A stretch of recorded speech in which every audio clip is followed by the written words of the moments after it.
I can talk real quick.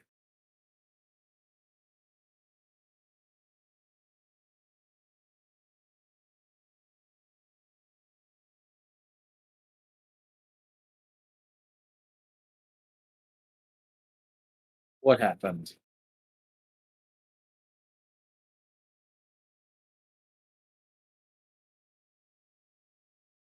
What did you do? Nothing. It was just. What? Hold on. Let's start it from the top. Ladies, gentlemen, guys, and gals, non binary pals, and a technical rainbow in between, this is Modular Media Wrestling Podcast. I am your host, Chris Boingo Ryder Gaston, and with me, as always, in this endeavor is my tag team partner. The vacuuminator is here, and the mics are working now. Thank God.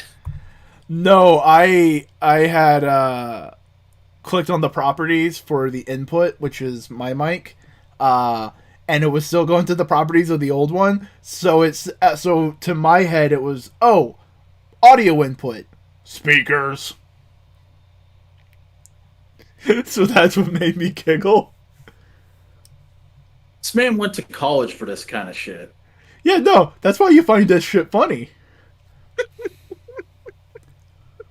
Because technically, a Oh speaker Lord! is a microphone. If you try hard enough. Anything can be a microphone if you're brave enough.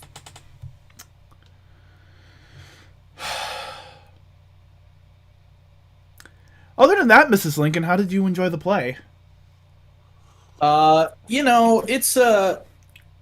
It's been a harrowing day. I'm not gonna lie. Because I Did you woke try up this heroin? morning. No, but at this point, I probably should. It would probably relieve a lot of my stress. Yeah, I woke up this morning thinking I was going to spend this morning redoing this display you see behind me every week. Mm-hmm. Mm-hmm. Because it was starting to get dusty, and that's my thing is when the display gets dusty, we rotate collections that are on display and dust off the shelves. But if it's Um, dusty, wouldn't you be a fan of it? Shut up. Um, mm-hmm. but And then I had planned in the afternoon, I was going to film basically 3.5 videos. And then just doing this shit took me the whole day.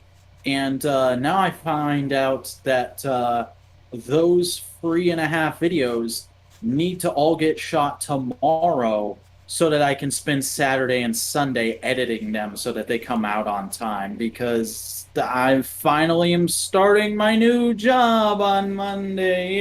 Yay. Oh Wahoo! God. This is going to be the most stressful week of my life because new job, video work all weekend, gonna have to really crunch to make sure I can get Twit out on time this week. And oh yeah, there's a fucking movie I'm really excited about coming out on Friday. So Mm. that's something to look forward to, at least. And next Wednesday's Dynamite should probably be good, but we'll talk more about that later. Poof, poof, poof. Right. But first off, we should probably rip the band-aid off on some sad news. Paul Orndorff, Mr. Wonderful, has passed away at the age of 71. Yeah. Honestly, not shocking news. Because he has been declining in health for about the last 10 years. If you're in the know, you know that. Mm-hmm. And because of that, he actually retreated into private life a whole lot because he's one of those guys. He was one of the last guys who really strongly believed in kayfabe, and in his mind, I believe somebody had said at one point, somebody who knew him personally at one point had said that when he started not looking and coming off like a big, strong muscle man, like he's remembered as, he felt that he needed to stop being in the public eye so that people could still remember him the way they remembered him in his heyday, and that his sort of legacy wouldn't be tarnished, which is admirable, but it's also kind of sad in a way because the man did have a remarkable career, and it would have been nice if he had allowed himself to enjoy the rewards of that in the last few years of his life because um, Paul Orndorff was a major college football player in his day. He, of course, was instrumental during the golden age of the WWF. And a little known fact is that he was actually involved in an early sort of prototypical form of UFC way back before the term UFC was even established. Yeah, So it was just early MMA. yeah. So this is a man who's kind of been everywhere and done everything you can in the world of sports entertainment. It's just that aspect of like I don't want them to see me weak. Hmm. It's that kind of old school masculine mentality. Hmm. Which is definitely slightly toxic. It's But you self know, toxic. It's not because it's not it's like negative to he's other only people. hurting himself. He's Yeah, only hurting himself by thinking that way. because here's the thing: Um, all the people would have loved to just like, dude, you're an old man. Everybody understands, yeah. and to Like see like you know I'm sure there's plenty of people this week who have been going, man, I would have loved to have met him. I never got to. it's a Jake the Snake situation, man. Like think about it. Mhm. Jake the Snake is nowhere near the man he used to be, but he's not hiding that fact. He's went through it. He's gone through all of his life, and he's wearing that as a badge of honor. And Hell, he's we're all revitalized his career just talking about that. yeah, and we're all thankful to him for it. You know that kind of Mhm. you know And I mean, like, you go back and look at some of the footage of him from the golden age, and the he really does look like a sort of like classically iconic sort of guy of his era because he was at his height of popularity in the early 80s, but he really looks like he's pulled straight out of the 70s. And he has a move set that's typical of the 90s. He was kind of a very unique athlete in that way. yeah. But our thoughts and our prayers are with his surviving family and friends and all that stuff. So Whiplash time, you found something cool. Yeah. Okay, so let's holy that is definitely a transition there. Thank you. Um What else are like? What can we? Oh, here's this sad thing. By the way, consumerism. yeah. Oh my God. Dude, if I saw that, I'd buy it too. That's fair. That's fair. Okay, let's back it up a little bit. Let's back it up. Let's actually tell this story proper and Because how well. many people listen to this podcast that don't follow you on Twitter at the Vacuuminator? Yes, go follow me and see my stupid bullshit thoughts. Um, uh, okay, so this is Tuesday afternoon Mm-hmm. or Tuesday morning actually. Paint the word picture. Um, yeah, and I have just gone to visit my dad at the nursing home, Mm-hmm. I imagine you and bring him a Philly cheesesteak for some reason. no, actually, I brought him. What did I bring him that day? It was Oh, it was a fucking protein cookie Hmm. because he had been complaining about he doesn't get dessert there because of the diet he's on, and my mom was like, "Didn't you used to eat protein cookies on the all the time? Get him one of those and see if he likes it." And he didn't. He thought it literally tasted like sand, and I was like, "Disagree, but okay." Um. Anyway, so I get out of I mean, I seeing my guess he doesn't dad. like sand. It's coarse and it gets everywhere. Fella, fellow pal, buddy, friend. I do the Star Wars references here, okay? It's my. Who's the guy who has a Wookiee behind him? I mean, I got more than that right here. That's the Black Series collection on that shelf. Yeah, but it's all Wookie. It's my Wookie. It's fair. It's fair. Anyway, so I get out and it's about 10:30, 10:45 roundabouts, and I was planning to get home and have lunch about noon, and I needed to get a specific thing. I don't remember what it was now. Um, on the way home, and I was like, "Well, let's do something silly, and let's drive all the way out to the Target in Spartanburg, which is a good 45 minutes away from the nursing home my dad is in, um, and let's go all the way there, and let's get this thing." And check the pegs because I almost never go there to toy hunt because it's such a far drive, and I've got another target that's way closer to me, and then I'll come home and have lunch and I'll get back to work for today. So I drive all the way out to this target, and I'm going up, and there's like nothing in the first aisle I go in, which is like the Marvel Legends, Transformers, GI Joe aisle. The only new thing I saw that I hadn't already seen somewhere was the new Studio Series Grindor, which is a figure I have no interest in. Um, and I move on to the next aisle, which is where the wrestling figures How are. long And till Few does a video on Grindor? I hope soon. I really feel like Because of that's something. grind? Yeah, that's something that's gotta happen. You're right. That's a major opportunity he's missing out on. We should probably check in with him and see if he knows or if he's just completely missed it. Anyway, so I go over to the aisle where wrestling figures are, and I see the same elites and legends I always see, and then I see, or have been seeing for the last couple months, and then I see they have Unrivaled Series 4 there, and I'm like, okay, cool. I'm gonna rifle through these real quick and check for the running change Sammy Guevara, because for those of you who aren't aware, Sammy Guevara has his first figure in Unrivaled Series 4, and the first run of the figure, all the signs he comes with, they all say the same thing. But they did a running change where the signs actually spell out a full message. Um, and you can actually tell by which sign is in front in the package.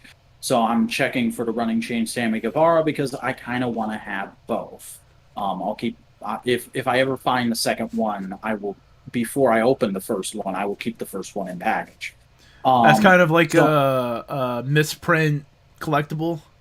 yeah, yeah, that kind of thing. I think it'd be fun to have him sign that at some point. Um, and so I'm rifling through them, and it's like, okay, Kenny Omega, Santana, Ortiz, regular Sammy Guevara. Okay, two more figures on the pegs. Um, what? What?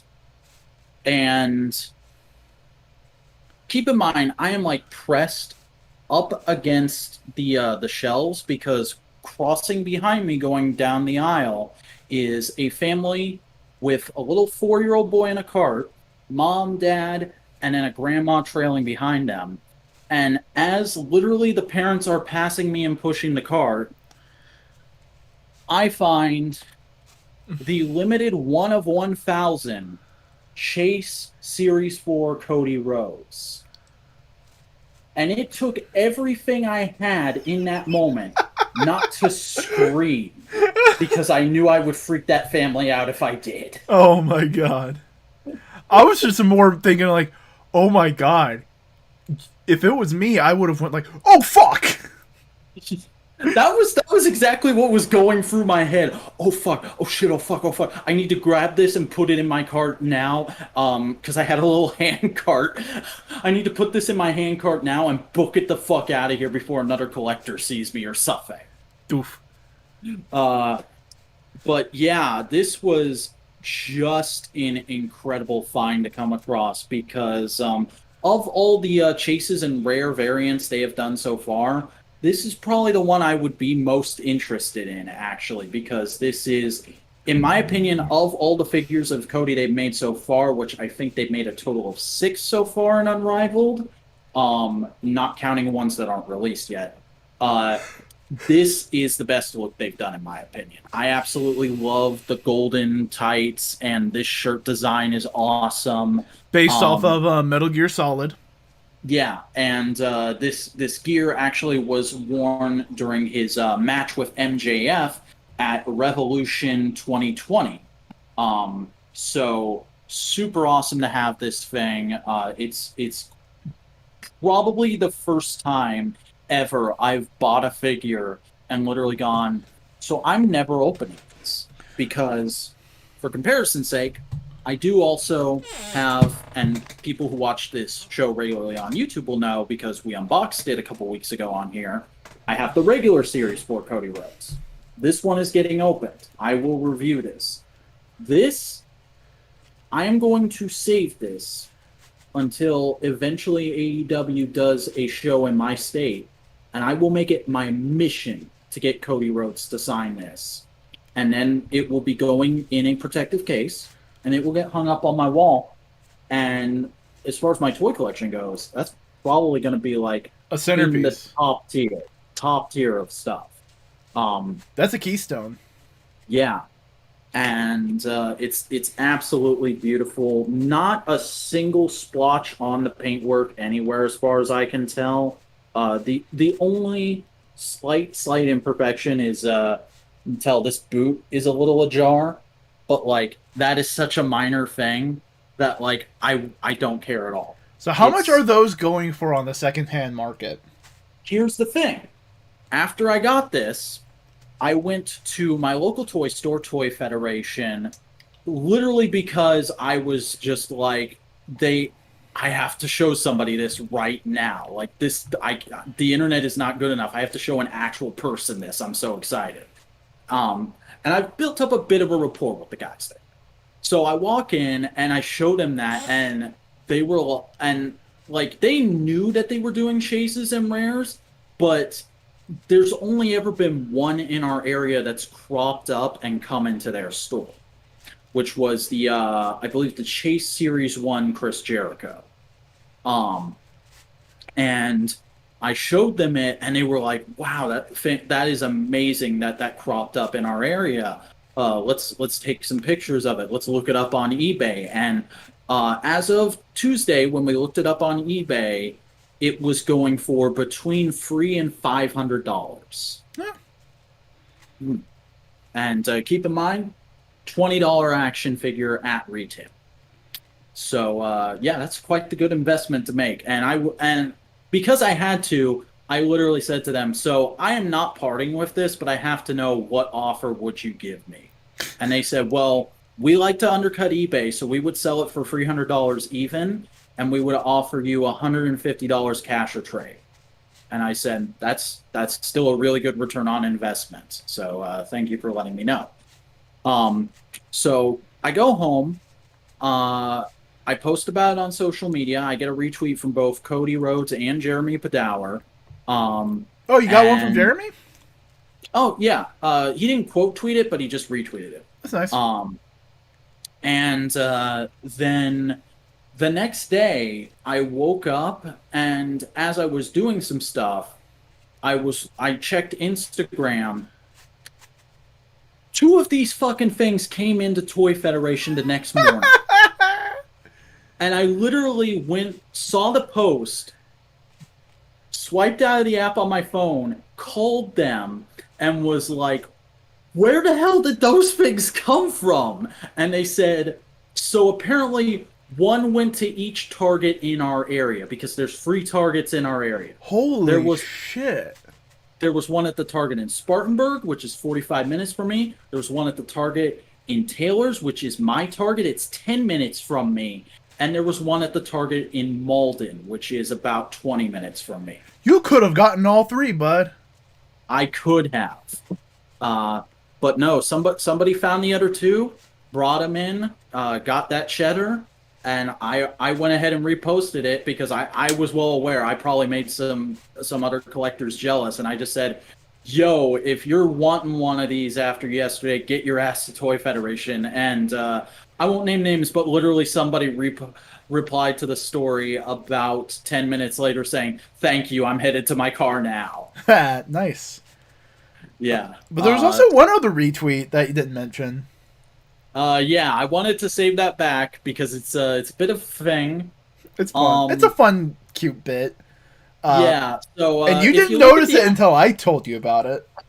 yeah, because for some reason I didn't disable notifications on this tweet, but for some reason the only notification I got for this tweet in my actual mentions was the Cody retweet. Everything else I had to go back and keep checking the tweet for. Um, but one Nick Camarado of the factory retweeted this tweet and used it to get heat because if you've seen the photo of me that I tweeted, uh, I got my head up next to the figure. I'm giving the thumbs up, and I'm kind of smiling like this. And it's even more apparent than it is right now that I do have quite the gap in between my front teeth. Um, I and just let me went just go ahead. to your video feed full if you want to show them more. Because it doesn't seem like Uh, something you're embarrassed about.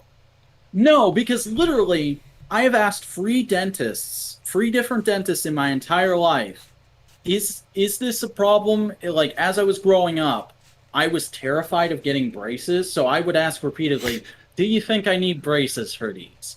And every time a dentist would go, "That's a bit of a gap, but you don't have like buck teeth. That is fine. You don't need braces. You don't need to get them corrected. You should really only do it if it just really bothers you." And because a medical professional always told me that it was fine, I've taken the philosophy of it's fine. Yeah. It's whatever. Um, but Mr. Camarado uh, did not take it that way. He took one look at that photograph and retweeted it and said, because the actual tweet that got retweeted by Cody Rhodes was, "Today I had quite possibly the greatest moment of my collecting career so far. Found a chase variant figure of my favorite wrestler at Cody Rhodes at a local Target. So beyond happy right now. Gonna have to take this thing to an AEW show to get signed someday at Jeremy Padower at Jazzwares." Um, and he retweeted that and said, "Should have spent that time finding a dentist."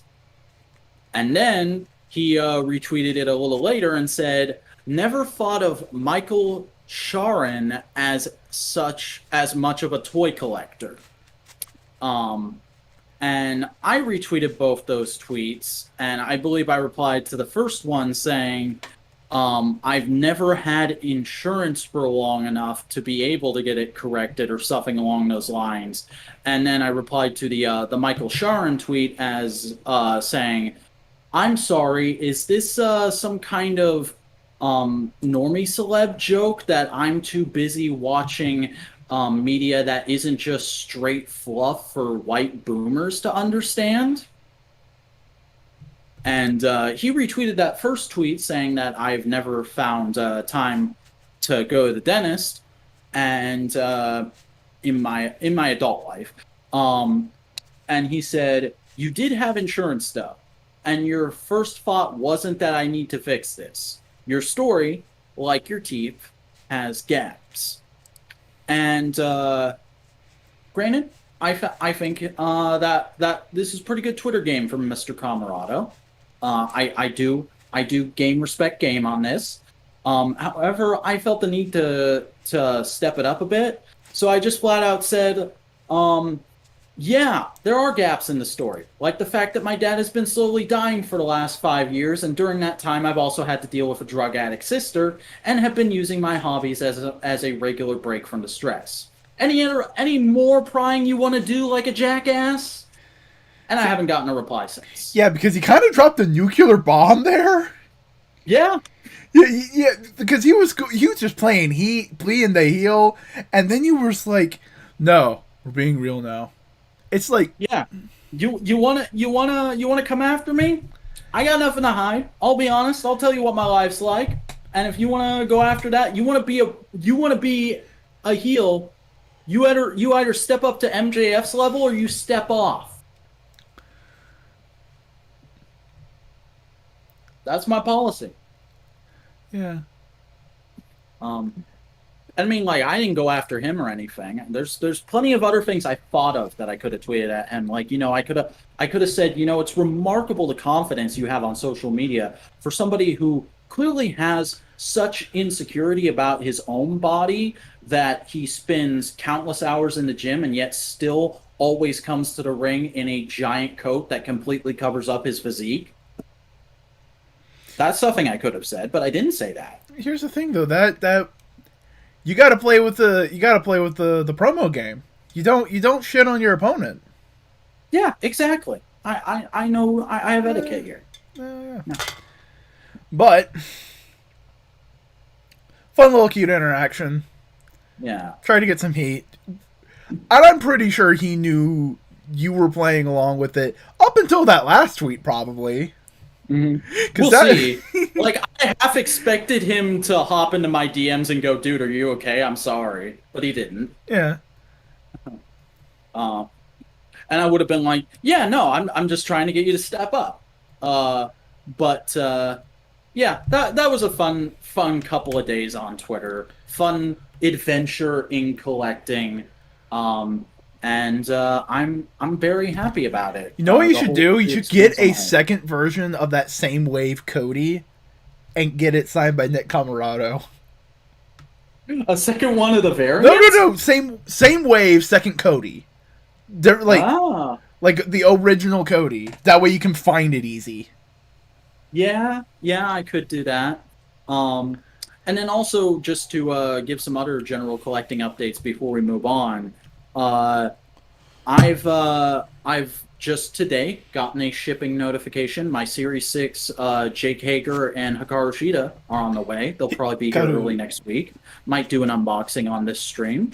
And also, I managed to get everything I wanted from the G.I. Joe Cobra Island drops, spread over a couple of days. Because that same day when I went into Toy Federation, they had Beachhead, who was the only one I had missed. So I just went ahead and bought him from them. And then, literally, while we were recording Twit, Firefly went back up. So I pre-ordered him and the Trooper I pre-ordered during the recording of this week's Components episode, which will come out on Friday. They both showed up today. And I believe Baroness and Viper are going to show up sometime during the first week of August. Nicer. Yeah. Now onto a toy I know damn well you're fucking buying. Yeah, and here's the thing. So don't justify it. Don't round. You just want him. Let's unpack this for a second. Let's talk about this. Let's talk about me for a second because we don't do that enough. Yeah, we've been this fucking stream. I'll be the first to admit, it's fucking weird that I've technically been without a job for a month and change now, but I've still been buying figures every week. Chalk that up to having irresponsibility. Yes, irresponsibility. Having a nice bit of savings held back, and also the fact that I knew my next job would be coming within about a month. When I quit my last job, this next job was already basically a done deal. I was just so sick of my last job that I was like, I don't care if it takes a month to get on at this next place. I probably need the time off to get my head straight anyway. While I've been buying stuff, I've been doing it with the kind of mind of I'm looking for specifically things that are going to add to reviews I already have planned. Were I going to open this, this would be an addition to my Series 4 review. Now it's going to be more just kind of at the start, hey, I also have this, aren't you jealous? I got those Joes for that reason. I got some Marvel Legends for that reason. Bish Bash Bosh, this, and that. And all the while I've kind of had this checklist in my head, and I've been kind of going okay, once I get these things or when I start this new job, that will be the cutoff point. And at that point, I need to start saving money again. And I need to not buy really any figures until I get through my backlog. Because if you watch my Instagram story, you know I have a fairly massive backlog of figures to be reviewed right now.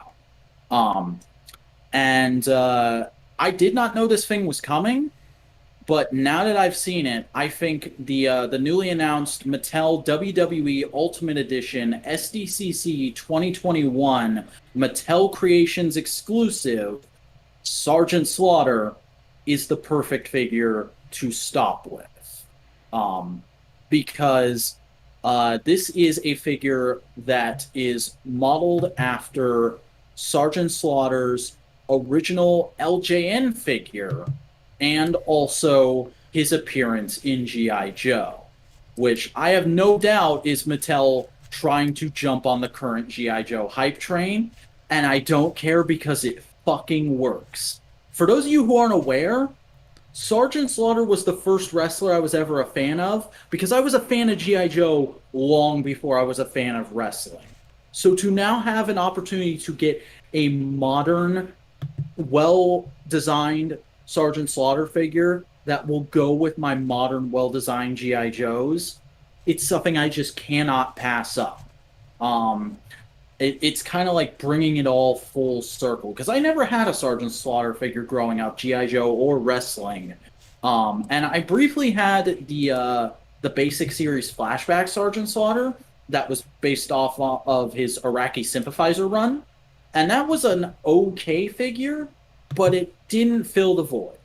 This looks like it would be a perfect thing to fill the void. I am super excited to try and get this because full disclosure, I may not be able to. I've never purchased anything on Mattel Creations. This is technically an SDC exclusive, even though SDCC isn't really happening this year. It's going to be super limited. People are going to be rushing to get it, but I'm going to be there with everyone else on the morning of July 21st, trying to get this.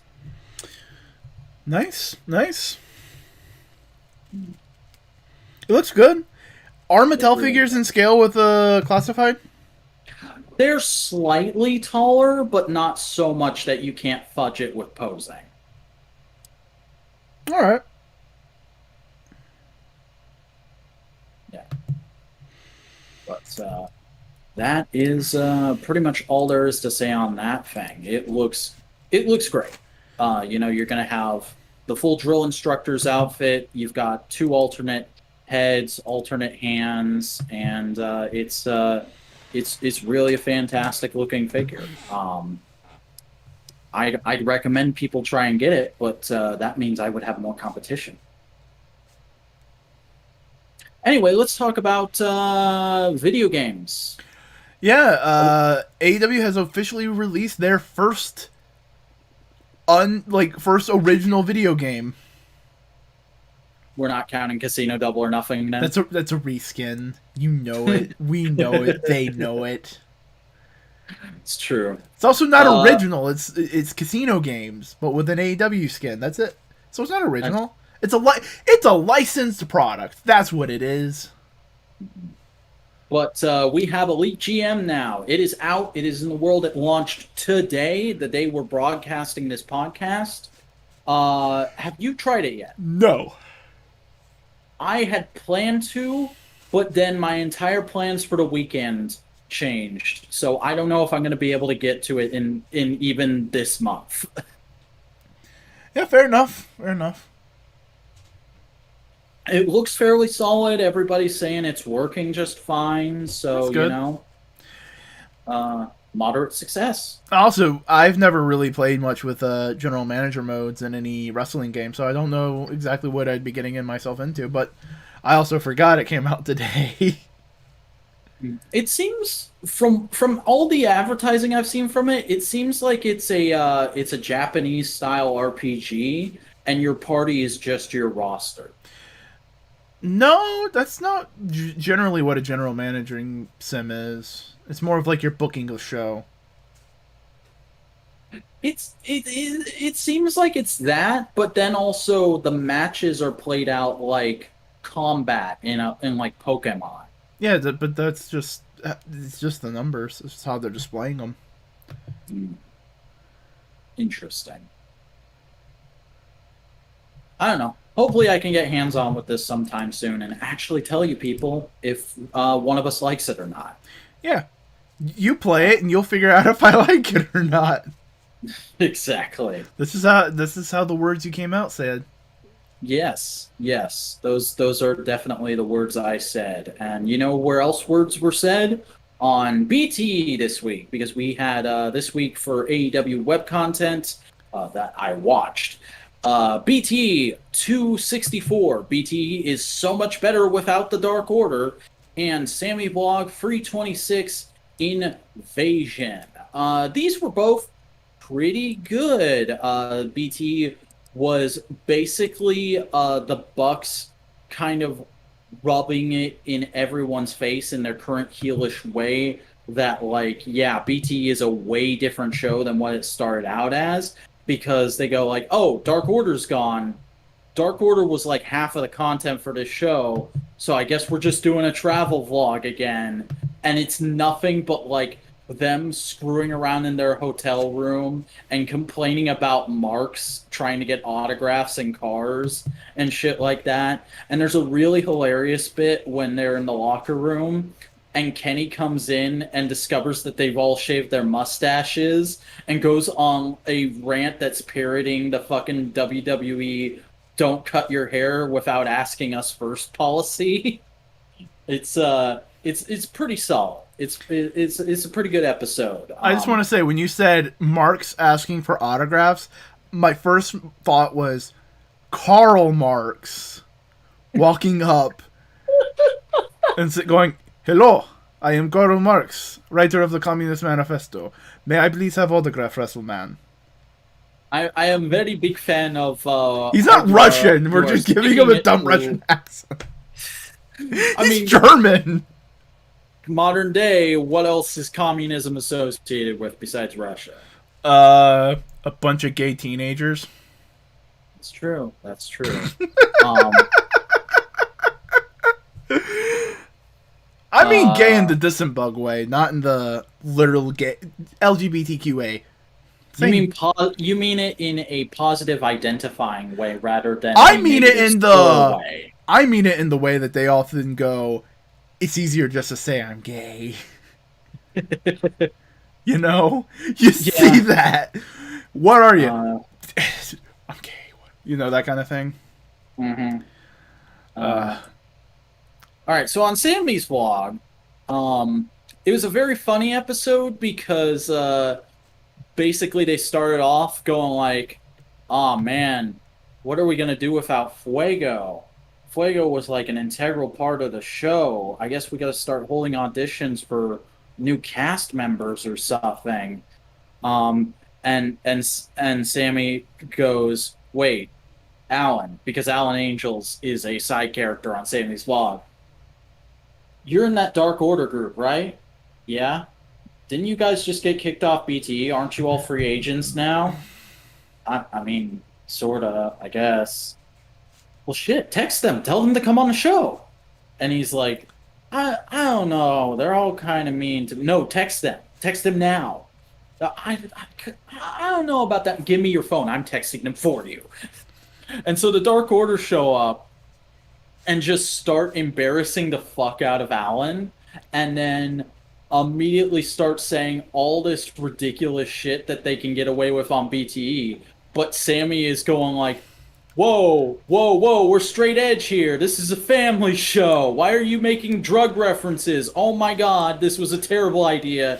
Get out of here." And he kicks the Dark Order off of the vlog.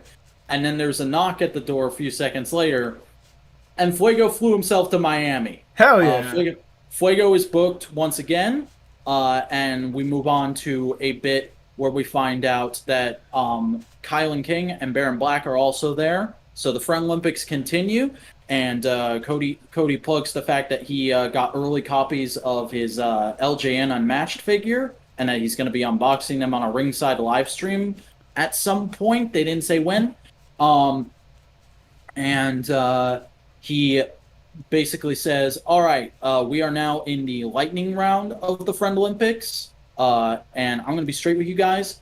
I do not have the power that you think I do. I can't get you a contract, but I can get you in the Nightmare family if you win your matches tonight. And I've set you guys all up with some real good, real high profile big matches." And they're like, "All right, so who are our opponents?" And they go, and Cody goes, "All right, Kylan, you have Yuka Sakazaki. All right, I can probably take her. I can probably take her. Okay, Fuego, you've got Matt Hardy. What? I fought him once before and I lost. Yeah, but you've learned a lot since then. You can probably handle him, right? Yeah, yeah, yeah. I can handle him. Uh huh, definitely. I watched that dark match. Mm-hmm. Baron, you have Will Hobbs. Good luck. And Baron's just like, what the fuck? And it cuts. And then the rest of the episode is just a bunch of Sammy and his friends goofing around in Miami, along with Sammy's dad, who lives in Miami. So he was guest starring on this week's episode and seems like a pretty cool guy. Um, and yeah, solid vlog this week. Yeah.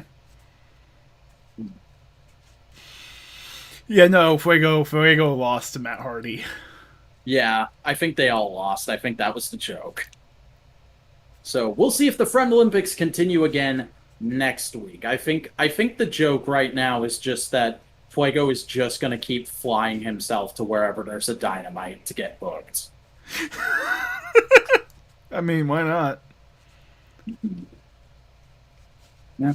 If it works, it works. Yeah, why not? Do it, do it, do it. But in the meantime, we do have one big significant thing to talk about, but I think we should take a slight tiny bit of a break. That sounds well advised. So we'll be right back, folks.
And we're back, folks. We're going to do some rock, paper, scissors to figure out who is going to go. So 3, 2, 1. One. Rock, paper, scissors, shoot. Okay, I'm doing paper because that can't see me right now. He's doing scissors. So you get to pick who goes first. But in the Uh, meantime, I also have a Japanese snack, and I'm showing it to Vac. So he'll see it in a second. yeah, I'm waiting. I'm watching the screen. This is thrilling audio content for everybody. Very much so.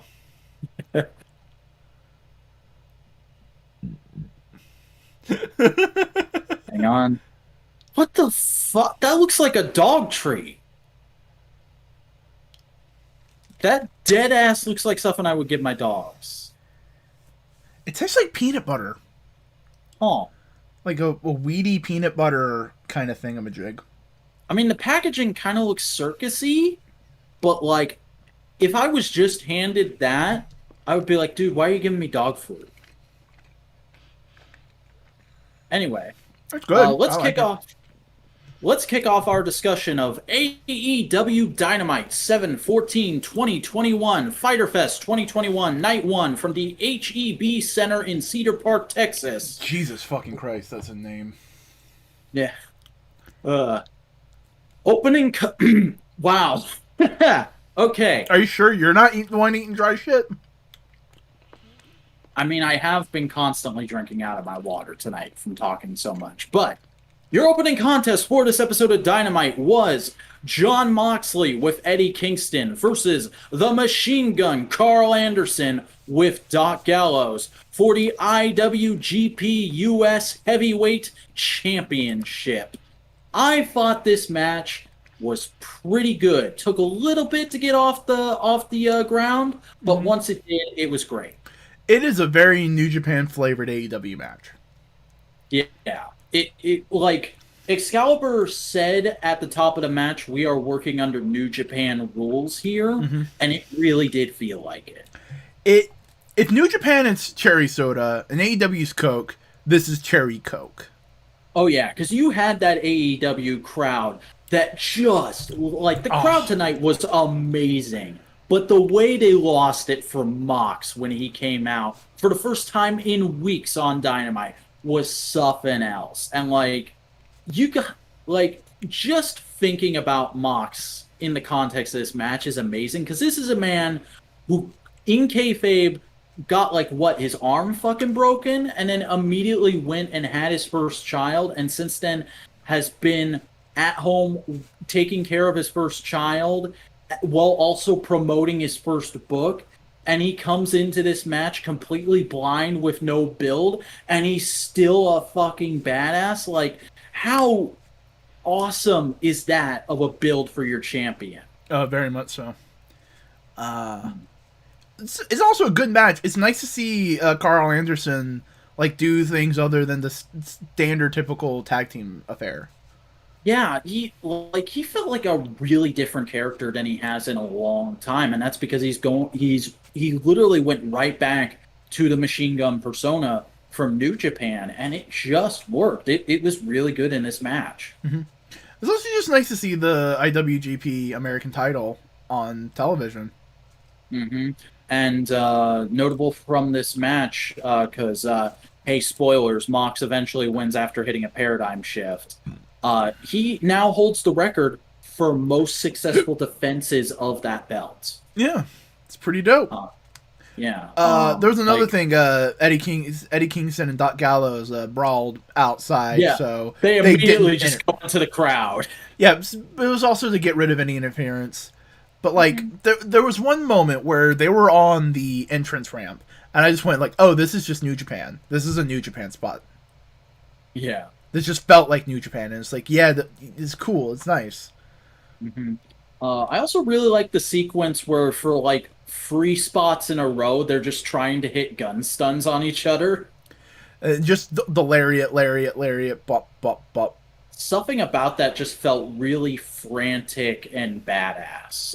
Like it was a nice natural evolution of how in the early part of the match they were just just slugging the fuck out of each other. It's an understandable wrestling version of like that anime trope where they both punch each other and they get the face, Hmm. and at the same time, like you can't do that and make it look cool in real life, but that the double lariat at the same time is a nice like compromise to get that same kind of feeling. Definitely. And then after the match, we immediately got a backstage promo from Jake Roberts and Lance Archer, where Archer basically says, "Hey, Mox, you got that belt from me right before I left New Japan. I still want that belt back. And next week we're back in Texas. And what's a better way to defend that belt one more time and celebrate the second night of Fyter Fest than with a Texas death match?" Texas Deathmatch number 2, hell yeah. Yeah, I'm looking forward to that. I'm excited. Oh man. I just had a thought. What if AEW does a semi-hardcore invitational tournament and call it the Terry Funk Invitational? Oh, that'd be great. Just Yeah, they because should. Terry Funk's on everybody's hearts and minds right now. Hmm. Like the place my mind immediately went to for that to go when you said that was like, oh, that should be one of the TNT specials, and then I was like, fuck no, TNT doesn't want to air that. Nah, but like imagine getting like Eddie Kingston, Moxley, Lance Archer all in there. Get Mm, Tommy Dreamer to come back for a match. Orange yeah. Cassidy be a fun like wild card in this whole thing. Mick Foley as the special guest referee in the final match. Nick Gage. Gotta have Nick Oh yeah, Gage. Give him you let him gotta have bring the him in. mainstream audience for like 1 week. Yeah, he deserves it. Yeah, he's been Uh, he's you, been you through know, shit and he's seen how he's fucked up. yeah. MDK, everybody, Major Detolf collectors for life. God damn it. That's a joke from the I podcast. figured, I figured, I figured. How has that feud ended, or is it still going? It's still going. Matt just put out a new shirt for it. I think it's supposed to end at the next big GCW show. That's cool. That's good. It's nice to see shit like that happen on and do that kind of stuff. But Yeah. we also have a promo segment from Andrade El Idolo, being interviewed by Alex Abrahantes, where basically Alex starts going like, "Hey, Andrade, you won last week. That's kind of cool. So what's up?" And he goes like, "Hey, where the fuck is Death Triangle? I want to talk to Death Triangle." And Alex goes like, you know Death Triangle, don't you? Let me talk to Death Triangle." Is this a match he wants to set up, or is he basically going like, "All right, mates, you want to be my man? You want to work with me?" You're deaf squared now. Like, does Pac fit into this? I wonder if I'm like, here's the thing. It's either we're about to get deaf squared or we're about to have every week on Dynamite, Andrade kills a different member of Death Triangle. And personally, I prefer that second option because just think of how amazing an Andrade versus Ray Phoenix match will look. Oh, very much so. But also, like, imagine the feud you could have Andrade versus Pac, with Andrade trying to break up Death Triangle so he can get his Lucha Boys Yeah. It's away from the British man. it's an exciting prospect. Like Andrade's been off to a bit of a sputtering start, but I think this is the right direction to take him in now. Like there's a lot of fun possibilities with this feud if it is indeed a feud. I'll just say this, because I think it's a fair enough thing to say about AEW. I think AEW purposefully lowballs your expectation with wrestlers when they bring them in. Entirely possible. You know Because what? No, that's absolutely what they're doing because of how. COVID kind of ruined Matt Hardy and Brody Lee. But then look at Brian Cage. Mhm. Look at Miro, Yeah, Andrade. The only and one I'd say isn't exactly like that is Malachi. yeah, and also Sting. Sting. But even then, Sting had a feud that went on 3 months and did nothing.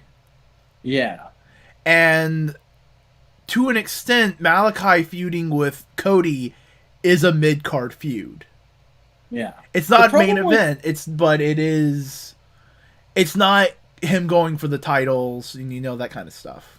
yeah, and like looking back now, the problem with that Sting feud isn't that it went on so long. It's that they started it before they really should have, which I Mm-hmm. know is kind of the same thing, but it's the difference between they purposefully stretched the story out and they had to stretch the story out because Sting wasn't ready for even a cinematic match when he came into AEW. I'm betting now.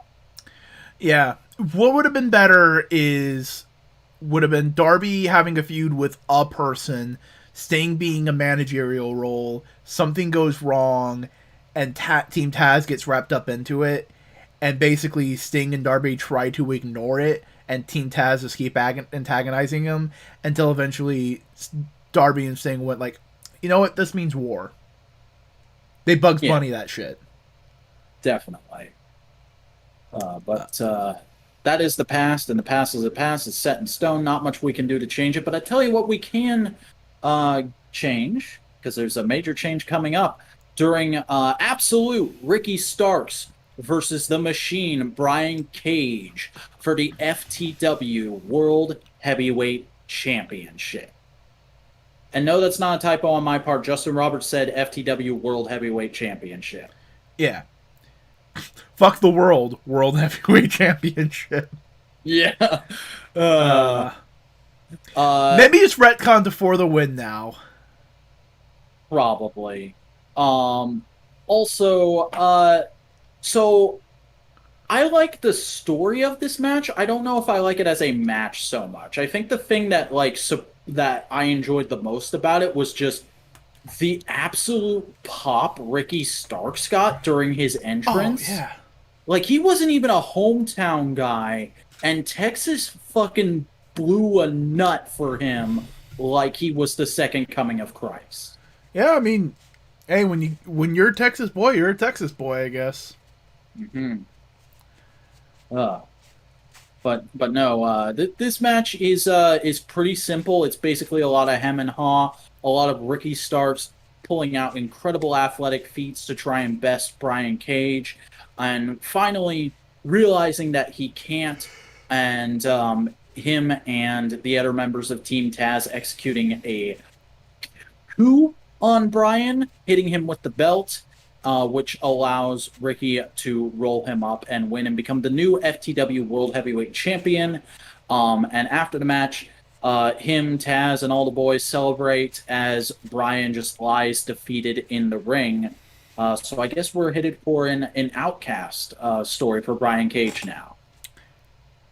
Brian Cage, Weapon X. Hell yeah. Uh, no. Um, Here's the thing. They kind of swerved us into. They swerved us into the original swerve. Mm-hmm. Because we were all going Because like, oh, they're gonna turn on Brian Cage, and then the last couple weeks they were going like, maybe they're not turning on Brian Cage. Yeah, and there's a moment during this match when Ricky goes for the belt and Will Hobbs stops him like, no, this match needs to be fair. We need to decide our new champion fairly, regardless of how I feel. And then Will Hobbs ends up being the one that hits Brian with the belt. Yeah, very much so. Uh yeah, no, there's possibilities here. I don't know exactly what the story's gonna be. Mhm. I mean, the most I can say about it right now is it's an interesting take on the wrestling trope of turning on your tag team partner during a match. Yeah.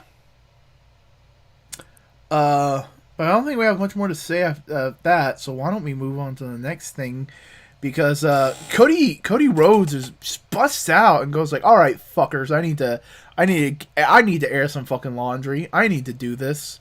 He goes up to And the if I can interrupt for 1 second, I love the way they do it because it's not a normal "I need to air grievances" promo. Like he comes out and does his entrance and gets on the mic in the ring.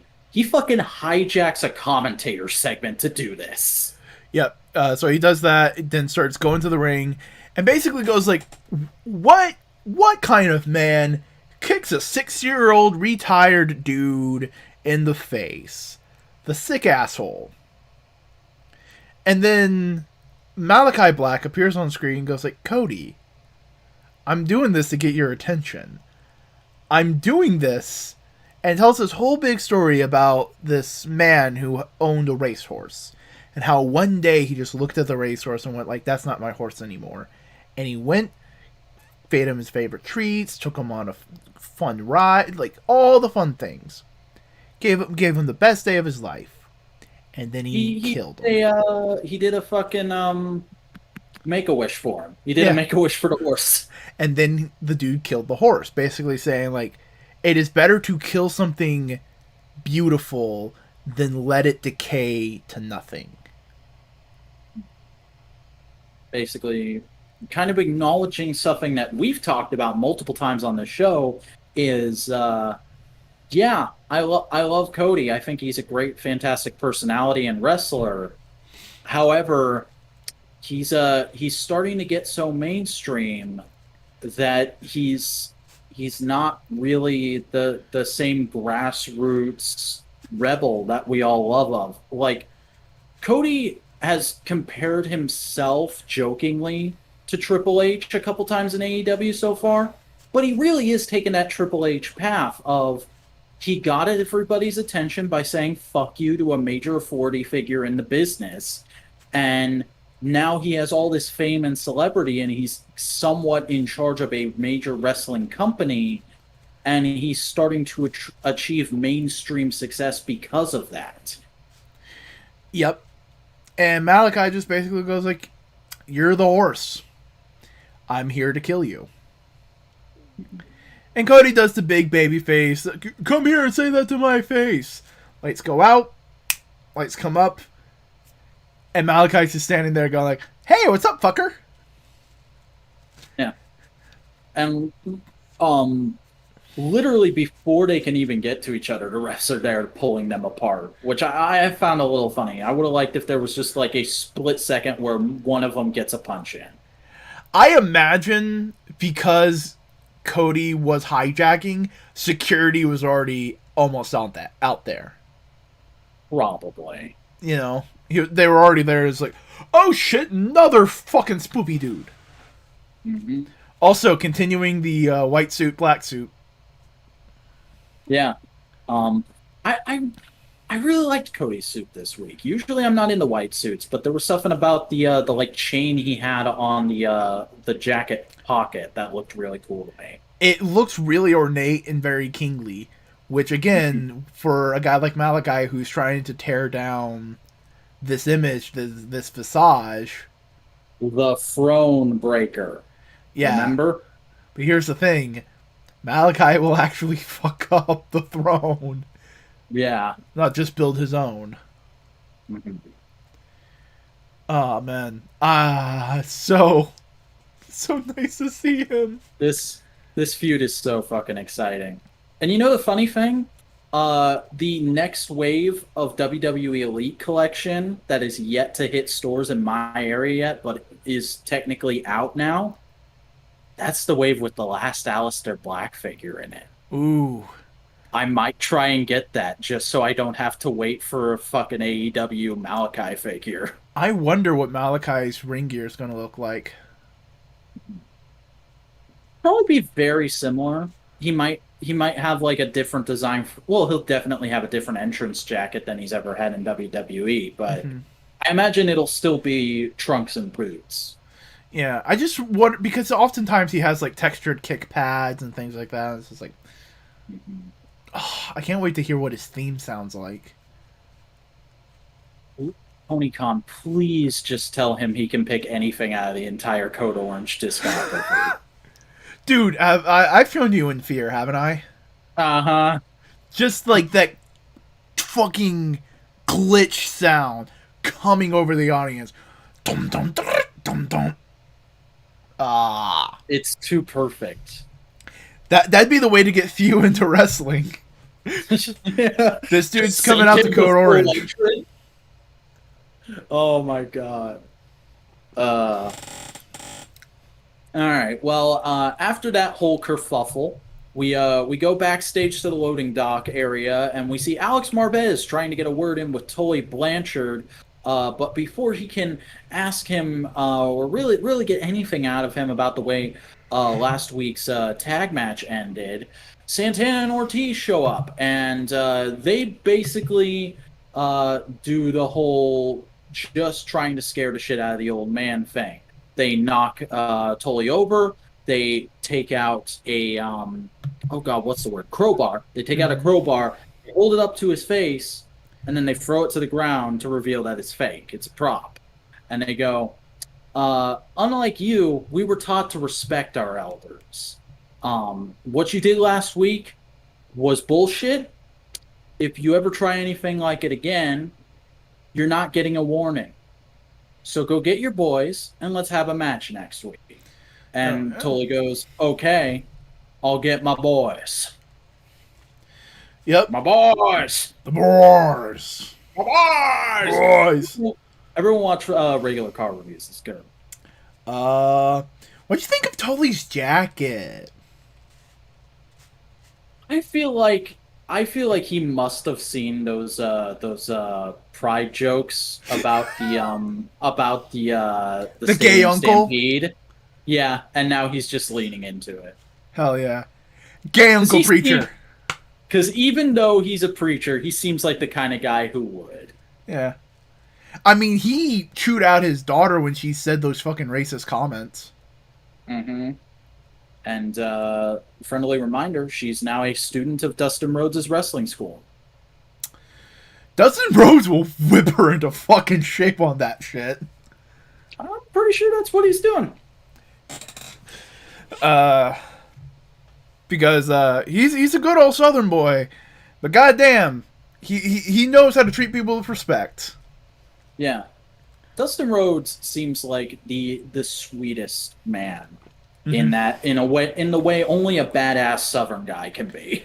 But also, like, you can tell with the way he talks about some things, like on tweets and everything, that it wasn't something like came naturally to him. It's something he learned. It's something that like he recognized in himself, and he was like, I want to be better about it, you know?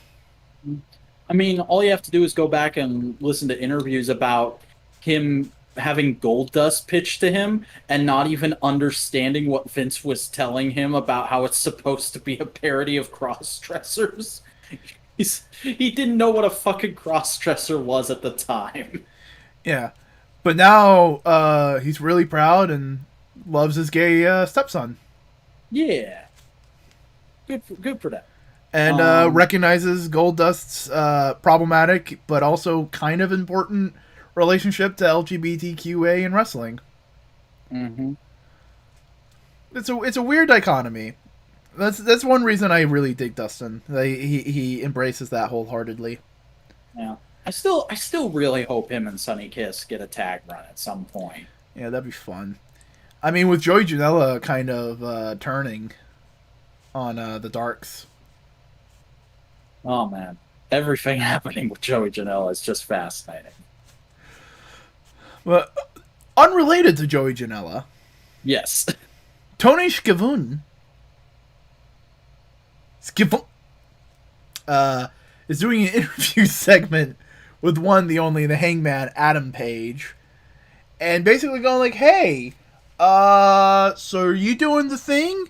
And the Hangman goes like, "I'm doing the thing." The thing basically being, "I'm going for the championship." And I love how he starts off like fully acknowledging everything. Like the subtext that we've been talking about on this show for almost a year now is now fully text. He's like, yeah, I lost my first shot at the title, and it bothered me a lot for a long time. And I've been to hell and back about it in my mind since then. But the Dark Order is right. I've done the work. I'm in the position. I deserve the title shot. I want the title shot. But then the entirety of the elite, the Good Brothers, the Buck Brothers, the Canadian Brothers, all come out. The Stooges are there. Yep, the Stooge Brothers are there. They're all brothers. Yes. With Don Callis basically going like, no, no, no, you're not getting anything. Fuck you.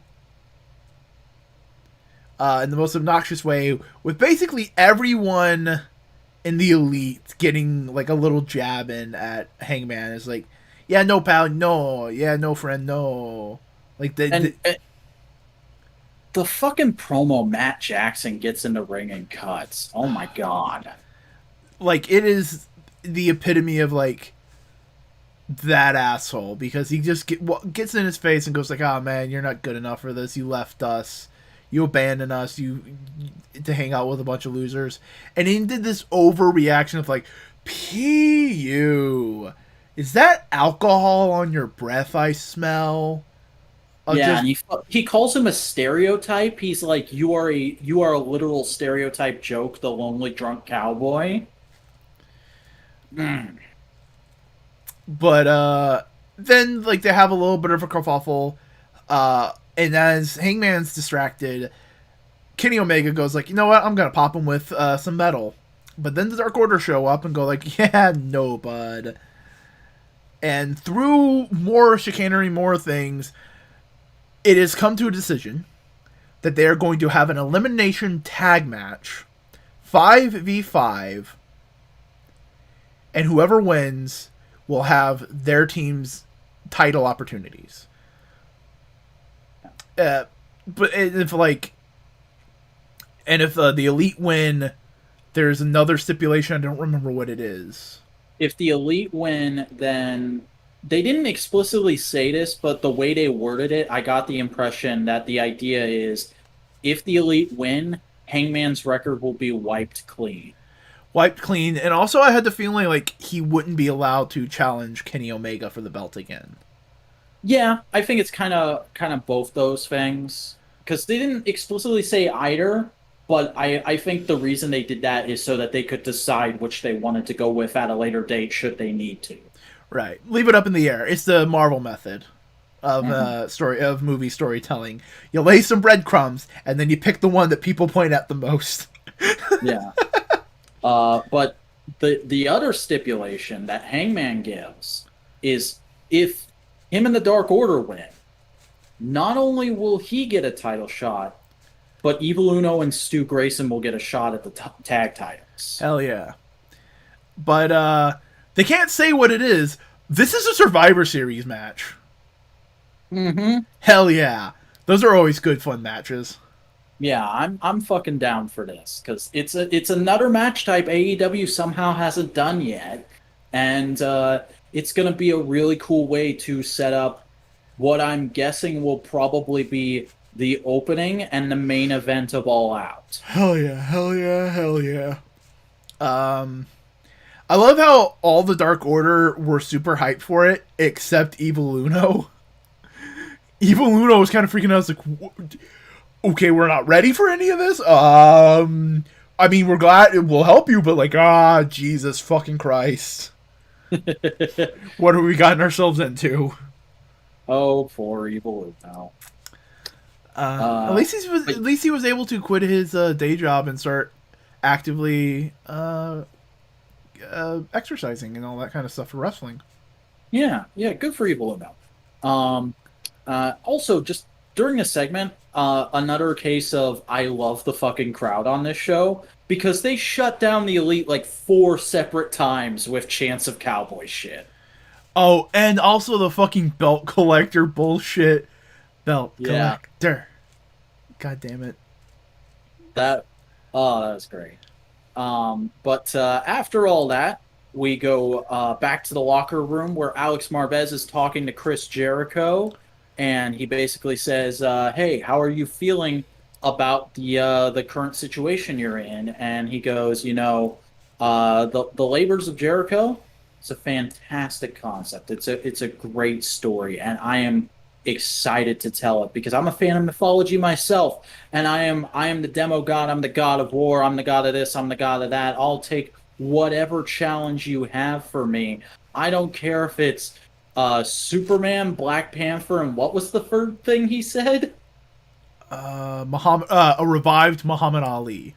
Yeah, I'll take on whoever you want to put in the ring with me because I am getting that match and I am gonna beat your ass, MJF. And on perfect cue, MJF and Shawn Spears come in. They beat the shit out of Jericho, and MJF goes, "All right, I'm glad you're excited because your first labor is next week, and it's against my pal Shawn Spears here in a chairs match where only he is allowed to use chairs.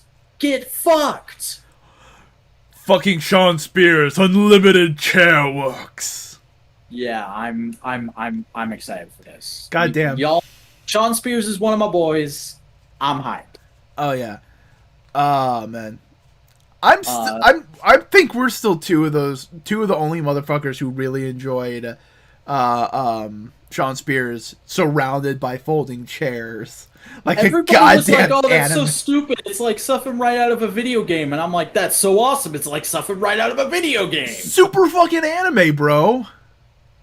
Yeah, it was great. Like it's the equivalent of seeing the undead swordsman in a graveyard of swords. Yeah, it was so good. It was so sick. No, Sean Spears is great. Like, even though I said I didn't necessarily want them to just have Jericho fight every member of the Pinnacle, Mhm. I'm still excited for it because it's Sean Spears in a match that literally is a perfect match for his gimmick and character. I think this might be the only one of the Pinnacle. I feel like, yeah, that would be fine, especially because, and like it would make sense too because and like since before the Pinnacle, MJF and Sean Spears have kind of been booked to be besties, so it would Yeah. make sense. But also, Sean Spears is being portrayed as a complete raging psychopath. Yeah. So it's like, oh, we have a crazed dog? Why don't we just stick him on him for a bit? See what happens. Yeah. You know what I would love to see? Just one of them be Suzuki. Minoru Suzuki. Yeah. Or Okada. Or Tanahashi. No. I want Suzuki. Because he's a scary motherfucker. Oh, yeah, that's right. I forgot who Suzuki was for a split second. Yes, Suzuki would be the optimal choice. Suzuki or Ishii? Mhm. Oh, man. Here's hoping. Here's hoping we get some cool things. Like, imagine if... here's a very dumb thought. What if MJF makes a match, and the stipulation is Chris Jericho has to dress up like Jushin Thunder Liger, like he did all those years ago in Japan for one match? That might be fun. Just Or to like, humiliate him. Oh, this is like a WCW kind of dumb idea, but I also really want to see it. Jericho versus Pentagon, and he has to wear the Pentagon gear he did for the run-in at All In. Nah. A Pentagon match would be fucking interesting, though, especially because how hard Pentagon can go. Yeah. Chris Jericho versus Nick Gage. Man. Uh, Imagine Tony Schiavone just going up to Nick Gage. Nick, I don't... Why are you doing this? I'm getting paid. That's it? Yeah, I'm getting... What else is there? You don't hate Chris Jericho? Nah! After I'm done fighting Chris Jericho, I'm gonna fucking go with him to the hospital. He doesn't deserve what I'm about to do to him. But I'm getting paid either way. Yeah, that would probably be the promo. Yeah.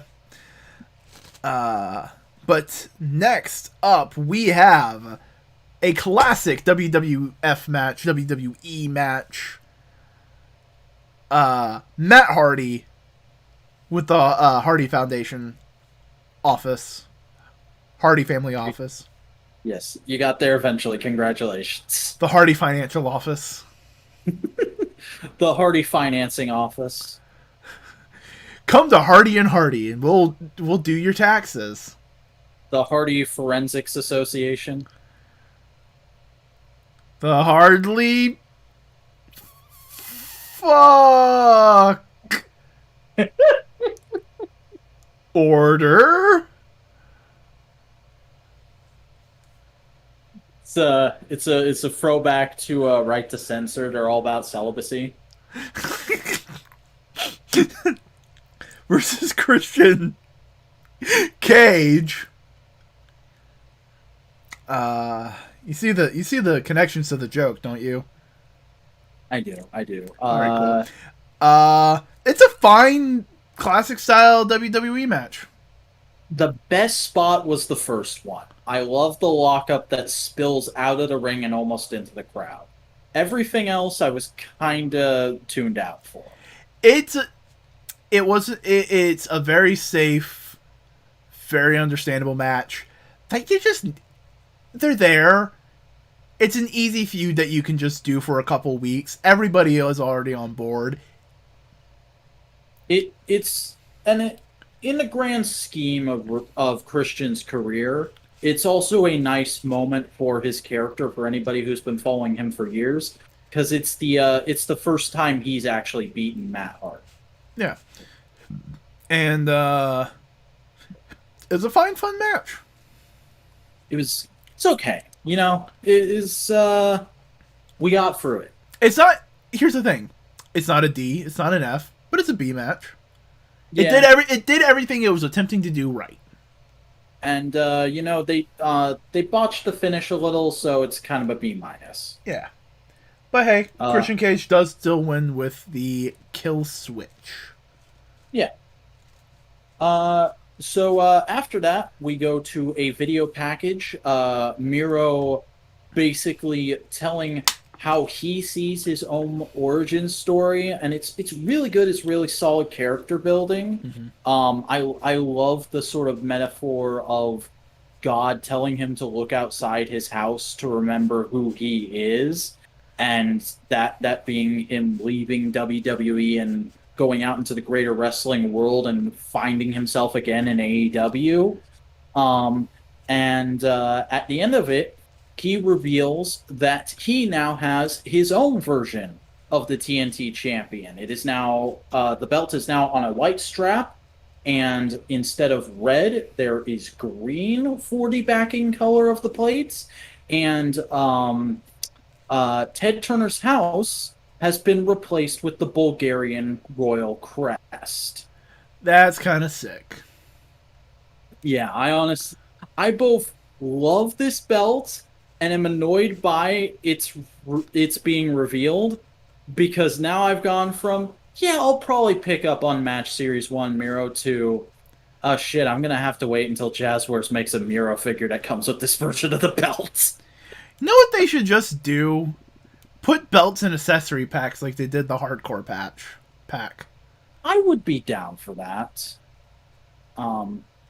Like, just have every version of the TNT Championship for what, $10 pack? Yeah. That'd be solid. Get a couple broken pieces. Mm-hmm. Little paper baggy. Yeah. No, I dig this. Miro's promo style right now is just top dollar. Mm-hmm. Again, another flexible wife reference. Is she coming to AEW? It's not been confirmed, but at this point, I was more asking your opinion. Okay. Yeah, at this point, I would be surprised if she doesn't. Yeah. Like, hey, everybody, tune into Components on Friday, because we talked about it right after it happened. Chelsea Green recently signed with ROH, and that surprised me, because I would have bet my bottom dollar that she was going to Impact to be with her husband. But, no, good promo. Good everything. Yeah. Another promo up next. Tony Schiavone talks to Britt Baker, and Britt Baker basically goes like, hey, I'm Britt Baker. I'm badass.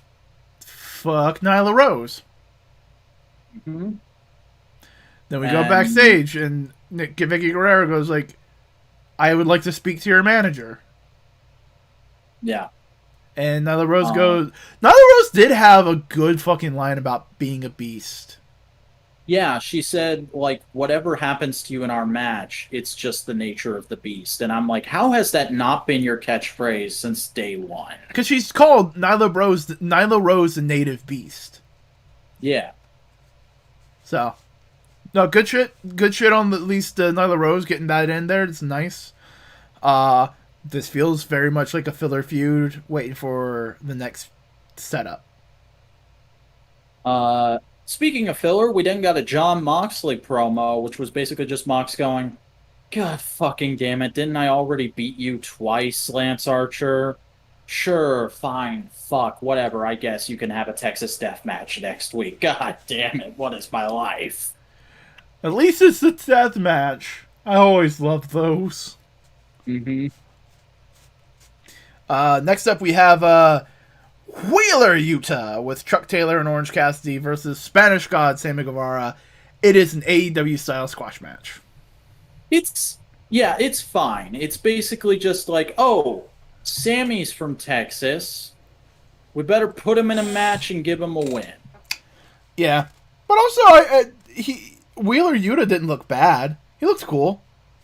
Yeah. Like I'd never seen Wheeler Yuta before, but apparently he's like a somewhat notable young lion out of New Japan. Been hanging out in both Impact and AEW for the better part of this year. And he seemed to be pretty solid. The only thing that really threw me about it was just that he came out to the Best Friends theme because I was like, why the fuck is this song play? Oh yeah, that's right, because this song is awesome. But he's also like friends with the best friends. He's a protege. Yeah. Which is just interesting considering they just had a whole feud relating to young boys and shit like that.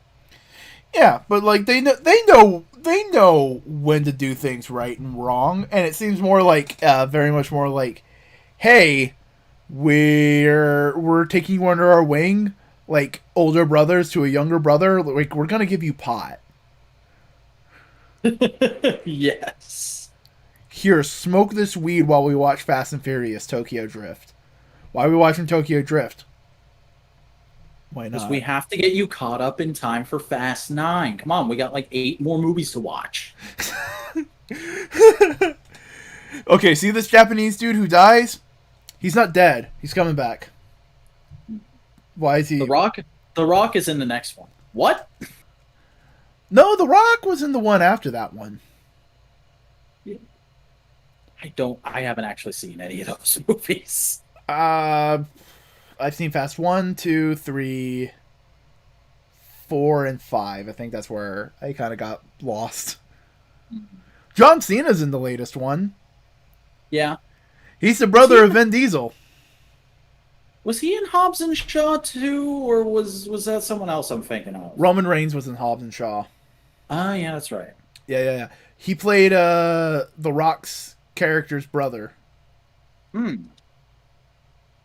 E. No, All John right. Cena is playing Vin Diesel's brother.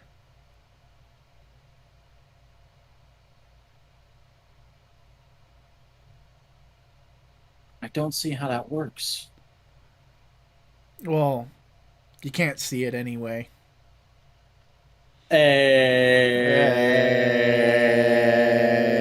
Eh. Um, QT Marshall poured out a protein shake on Tony Schiavone's head next. That's I it. thought that was like fucking G Fuel or Gamer Sumps from like It might have from might have been, but I just assumed because workout gym boys, it's a protein shake. no. Just the cup made me go like, oh, did they get a deal from fucking Trash Taste Podcast? QT Marshall, fucking 40-year-old anime fan.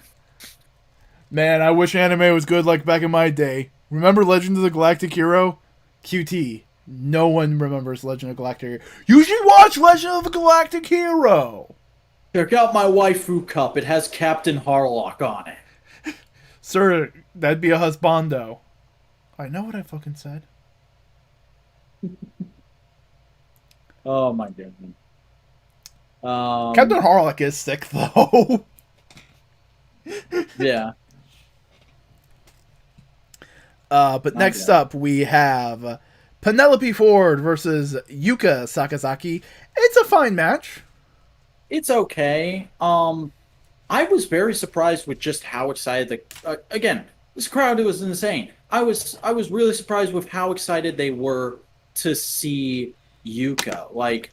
And like everybody except for one person who I'll talk about in a little bit, everybody except for one person got a sizable pop, but like Yuka was one of those ones where I was like, whoa. Like her and Ricky Starks were super over with this crowd. I mean, Yuka's Um, always been over with her entrance theme in AEW. mhm. Which is interesting because the way her theme works, it doesn't really like turn into a song until the point right after she gets to the ring. No, it's just it reminds me of the Ninja theme. Kinda, yeah. And then there's a bit with actual lyrics that you hear for like a split second before the theme stops in this match. No, the match was fine. Yeah. It's good. Is very okay. Not top tier, but a good way for Sakazaki to reestablish herself on Dynamite because as we talked about earlier, she had a dark match last week. Hell So yeah. she's now firmly back in AEW for the time being. Yep, yep, yep. But then we get a rundown of our card for next week, which is going to be Britt Baker versus Nyla Rose, Chris Jericho versus Shawn Spears, Orange Cassidy versus The Blade, John Moxley versus Lance Archer, and probably a few other surprises in between all that. When Malachi Black isn't on screen, everybody should be asking, where is Malachi Black? Fuck you. Man. No, I'm looking forward to next week. There's nothing on that card that I don't go. That should at least be fun. Yeah. But next up, we had a little promo for AEW Rampage. It's coming. That show is definitely happening next month. It's gonna start, and there will be matches. There will be action, and apparently everybody has access to the morphing grid. That was a cool little like visual element of that whole promo. I Oh dug no, it. it was cool. I saw that and I'm like, wow, somebody discovered that plugin in Hit Film, huh? Do you think they fucking use his film? They use Adobe. Yeah. But no, it looked really sick. It looked really solid, and I think we can both agree we're looking forward to Rampage. Yeah. But that takes us on to our main event of the evening, which is All Ego Ethan Page, aka the only guy who didn't get a pop at this show. I felt bad for him. Versus Darby Allin in a coffin match. Yeah. But overall, I think this match was good. Like Yeah. he got his heat eventually. Yeah, the match was as good as it possibly could be. I love that they gave the coffin its own entrance at the start, and then the match just immediately devolves into, oh, there's no rules? We're just gonna go bazonkers because there's a big old brawl with Sting and Scorpio Sky on the outside that the camera keeps cutting to, and then cutting back to Ethan Page just completely dismantling one of the turnbuckles and then like pulling up the hook and making the best meme face. I loved it so much. Oh my god. I briefly considered it making it my new Discord profile pic. Hey, you mentioned it, but you didn't really put any emphasis. Hook's debut AEW match. Yeah. Oh my god. And people were posting that face just all over Twitter, going like like just all kinds of crazy captions, almost on a little bit of the bubbly level. I think the first one I saw was somebody going, "That moment when you discover a new kink." Wait, hold on. That is dangerously close to a Pogger's face. Yeah. That It is also danger. it also reminds me a little bit of Dangerous Dan Kurudo. Oh yeah, but it is very Poggers esque. Uh-huh. But no, the match continues. There's a lot of great struggle between the two of them, but it does eventually end with Ethan Page getting knocked into the coffin with Darby's skateboard, and Darby closing the lid to win the match. And then, for good measure, he goes up on the top rope and coffin drops into the coffin. God damn it. And like this isn't like old school WWF coffin match where there's a trap door and Ethan Page rolled away safely into the ring. Both those fuckers were in there. Yup. And like I saw some people complaining because it became evident that the coffin was, or at least the lid was made out of styrofoam. But like motherfucker, have you ever broken a piece of wood? You ever gotten a splinter before? I didn't notice that, but also like to an extent, there's a reason why you wouldn't want it to be out of wood. The whole point of the coffin isn't to be a coffin, it's to be a stipulation in a match. Mm-hmm. It's a lot easier to make something out of styrofoam than it is wood. And you know what? If until That they can be went through debatable. it, That can be fucking debatable. I have had to melt fucking styrofoam shit. Fuck that noise. I was speaking purely in terms of cutting and painting. Dude, you can't paint fucking No, you gotta fucking seal that shit before you can fucking paint it. They painted this styrofoam. No, you gotta seal it first. Well, they sealed it and painted it then. All I know is that I thought it looked fine and I was trying to address the criticism. And you turned this into an argument about fucking prop creation. Oh, I'm sorry. I turned it into what? I turned it into fucking what? I have a feeling there's something on the stream I should be waiting to see. Oh yeah, I forgot. You can't see me right now. Shit. You fucking what, mate? Oh, it's that fucking mask. Oh my god.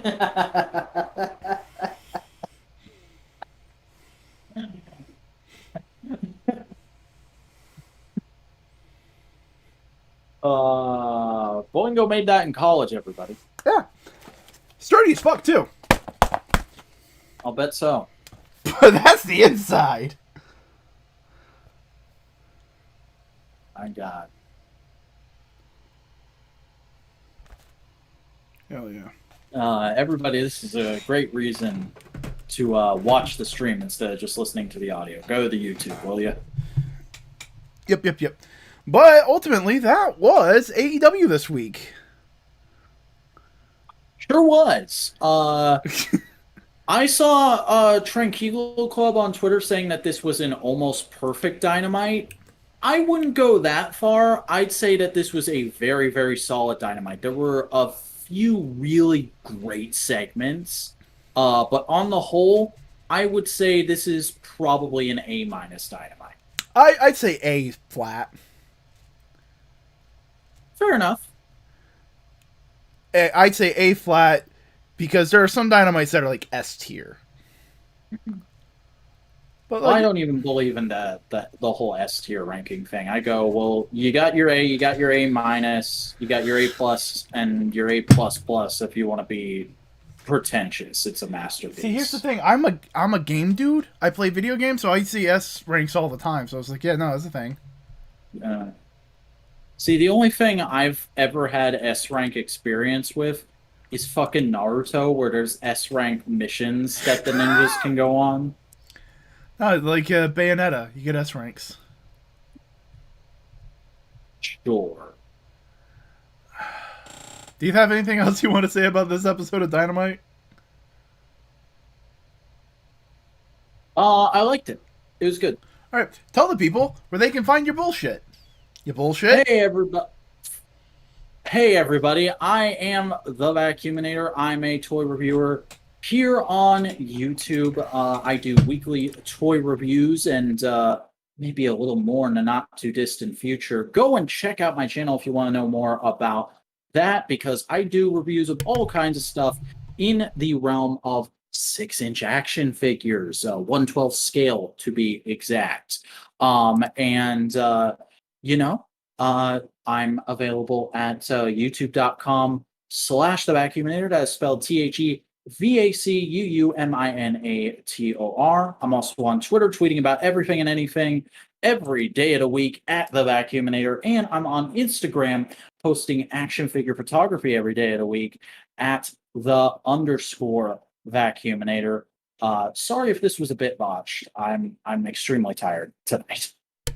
Then I will try to go quick. Hey, howdy, howdy. I'm Chris Boingo Writer Gaston. I do video essays and editorials on my YouTube channel called Boingo Writer.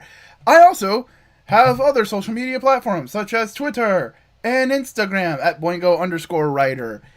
You can follow me there as always. But in the meantime, this has been Mmwp live, product of Modular Media. And if you're watching this on YouTube, give us a like, give us a comment, and give us a subscribe so you can get this podcast and many more, such as Modular Components, a weekly hangout session between any member of Modular that wants to hang out. No Price Podcast, where me and Vac here talk about Marvel Comics, movies, merchandise, and more. And the final show on our little quadro thingamajig is hosted by Vac and Miriam, so why don't you tell the people about that one? Hey everybody, if you're interested in the world of Japanese live action special effects or just like a little show called Power Rangers, maybe you should check out This Week in Toku with myself and Miriam of Bustercore because every week we discuss all the latest news and releases from that genre, medium, whatever you want to call it. Heckle, heckle, hell yeah. And if you're listening to this on a podcasting platform of your choice, hey, give us a follow and tell people about it. That's the best way to help us out. But in the meantime, do we have any truly final things to say? I am turning into Jerry Seinfeld. So I think the real question now that I've gotten this lucky to find a Chase Cody is next week when my Series 6 order gets here and we unbox that live on here. Will I get a Chase Jake Hager? Because if I get a Chase Jake Hager, I think I should probably buy a lottery ticket. Probably. But in the meantime, see you next week. Bye.